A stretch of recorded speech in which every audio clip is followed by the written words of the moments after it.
আজকে দেখাবো ডুমুরের ডালনা। ডুমুরগুলো আমি কেটে দুভাগ করে কেটে নিয়েছি। এবার আমি এটাকে কড়ার মধ্যে তেল দিলাম, তেল দিয়ে তেজপাতা জিরে ফোড়ন দিলাম আর আলু দিলাম। এটা আমি পুরোই নিরামিষ করব।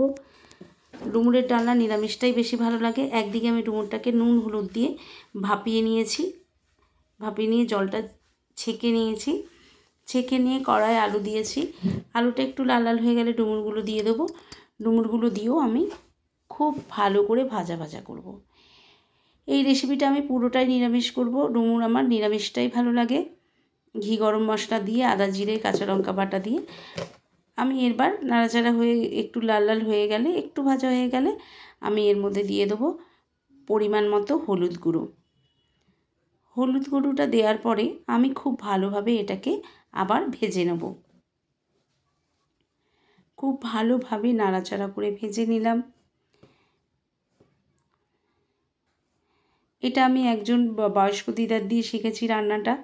আচ্ছা, এতে দিলাম আমি সামান্য পরিমাণ গোলমরিচ গুঁড়ো, আর গোলমরিচ গুঁড়োটাকেও আবার ভালো করে একটুখানি নাড়াচাড়া দিয়ে নিলাম। এবার দেবো আমি কাঁচা লঙ্কা বাটা, আদা বাটা, জিরে।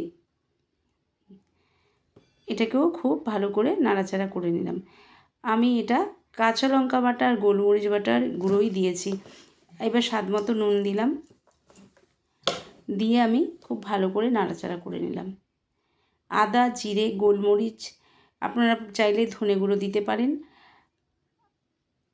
আর কাঁচা লঙ্কা বাটা।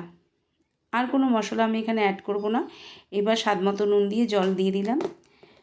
জলটা দিয়ে আমি ভালো করে নাড়াচাড়া দিয়ে আমি ঢেকে দেবো।